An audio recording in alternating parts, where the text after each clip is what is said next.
Hello boils and ghouls, and welcome back to my channel. I am Lana Delphier. I will be your ghost host, and today we're doing a little about me video. So whether you're new or old, maybe you'll learn something new about me today.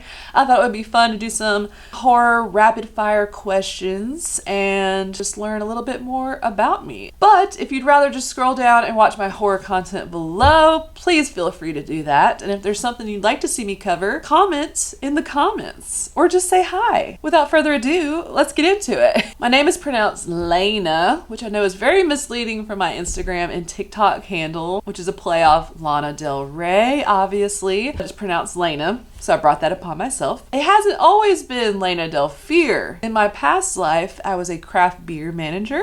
My Instagram and blog was beer and food pairings, which was so much fun because there's so many different craft beer and food pairings you can do to elevate your dining experience. I know it sounds snobby, but I really enjoyed that. So it was Lana Del Beer originally. And as my beer job came to a close before I gave birth to my son, I started losing interest in beer. I still like beer. Don't get me wrong. Anyways, I miss talking to my friends about horror. I used to be on a podcast called Music City Horror. Shout out to Kayla, and Eli. And that was one of the most fun times in my life because I got to talk to my friends weekly about horror content. And we also got to do some pretty fun interviews. Linnea Quigley, Michael Berryman, Joe Bob Briggs, which speaking of Joe Bob Briggs, when we were interviewing him and introducing ourselves before the show started, I was like, my name is Lana. And he's like, okay, so not Lana or Lana. And I was like, exactly. Although I will answer to all those because at the time I would. I know I shouldn't. I still have people call me Lana to this day. But he said, no, your name is Lana and you let people know that is how you pronounce your name. And I was like, yes, Joe Bob. He was one of the nicest people to talk to. He was just an angel. I currently reside in Nashville with my husband and my son and my dog. I'm a stay-at-home mom. The hardest job in the world, okay? I've loved horror as long as I can remember. My mom is big into the classics and she reads Stephen King. And my dad was super into the Universal monsters. So it's a nice mashup, a good balance of all different kinds of horror. My mom's also really big into sci-fi, alien, destruction films, Day After Tomorrow, creature features. So it's a great mashup. When I was young, we had a sign by our pool and it was of the creature from the Black Lagoon and it said, welcome to our ool.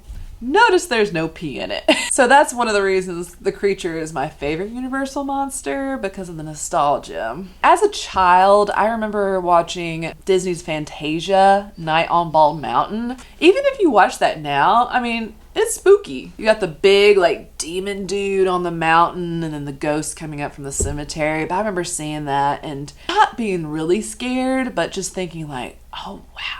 That's cool. Like, I want to see more of this. Of course, I loved Frank and Weenie. I was going to say like most kids, but I don't think I was most kids. But my brother and I, we had our pet monsters. I loved Monster in Our Pocket. The creepy crawly things you could make. The little oven that stank really bad. Then as I grew older, Are You Afraid of the Dark? I would rush home from school and be like, please let it be on right after school because the hardcore fans are going to remember Stick Stickly spinning the wheel, and I was like, please be Are You Afraid of the Dark, even if it was an episode I had seen before. The earliest horror movie I remember watching is either The Exorcist or Blair Witch, because there's a video out there, and if I can find it, I'll put it in here, of me imitating Linda Blair being possessed, and I think I was 10 or 11. And then the Blair Witch, I remember watching that when it came out in '99 with my friends at a sleepover, and we were so spooked. It was so much fun. Plus, we went to Catholic school, so it made it a lot more fun. I know this is a hard question for all horror fans to answer, but if I had to watch one movie for like the rest of my life that's got all the vibes that I love, it's John Carpenter's Halloween, 1978. Got the fall vibes, you got your final girl, you got your slasher, jack-o'-lanterns, the music, it's just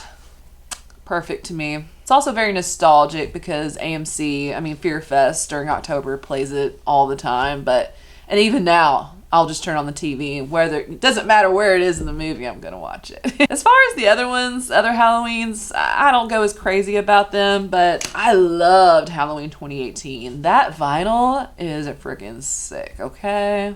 My favorite subgenre has got to be found footage because it just does such a great job of putting you right front and center of the horror, like especially if you've got AirPods in, so there's no escaping the jump scare unless you're closing your eyes. And I tell you what, the scariest one that I've seen is Gonjiam Haunted Asylum. Oh my gosh, y'all, if you haven't seen that and you want to get spooked, you have got to see that one. Wear your AirPods, watch it in the pitch black dark, and get ready to get scared. The horror genre that scares me the most, even though found footage is very scary, there is one other one that scares me more, and that is exorcist films. Why? Because, like I said earlier, I went to Catholic school.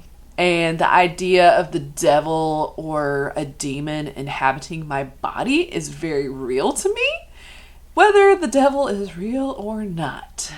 That's a whole nother conversation. Plus, there's always vomit involved, and that, oh, I can't handle it. And with exorcist films comes a Ouija board, which I have never touched, although if any of my friends from college are watching, we did play with a Ouija board one time at the frat house that was supposedly haunted. I didn't touch the Ouija board, I didn't touch the planchette or anything. So when they were playing with the Ouija board, it said, "Daemon in the attic." I think someone was messing with us.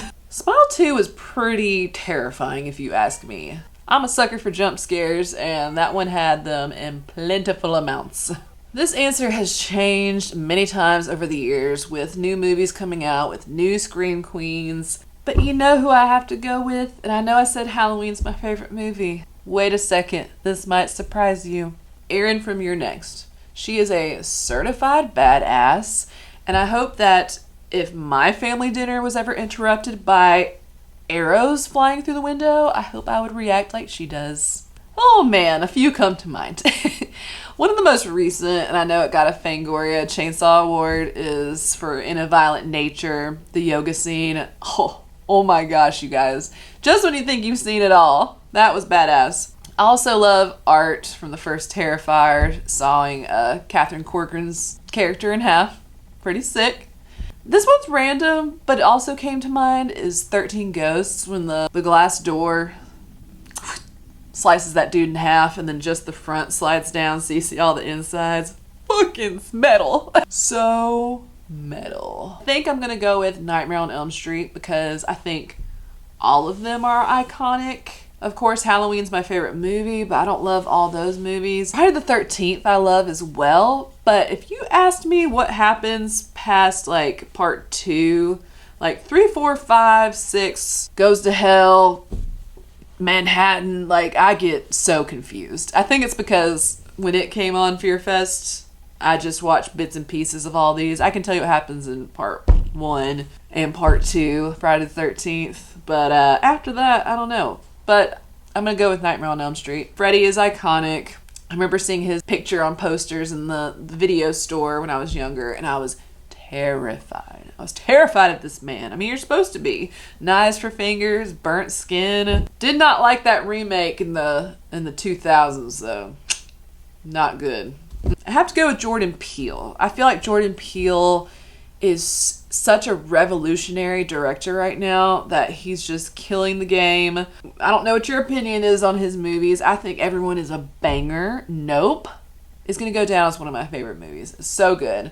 Not only are his movies great, you can go down so many rabbit holes about the symbolism in the movie, like the Easter eggs, the social commentary, satire, whatever. I mean, there's so many layers. That's why I love Jordan Peele. There's so many layers. There's something you can learn. There's something you can take away from the film. It makes you think. I know not everybody wants to think. I don't either. Not with every movie. But they're just so clever. And the soundtracks are always banging. Okay, I think that's a good start for a little About Me video. If you have any questions you want me to answer, please leave them in the comments below. But thanks for watching. Like and subscribe. And I will see you next time. Bye!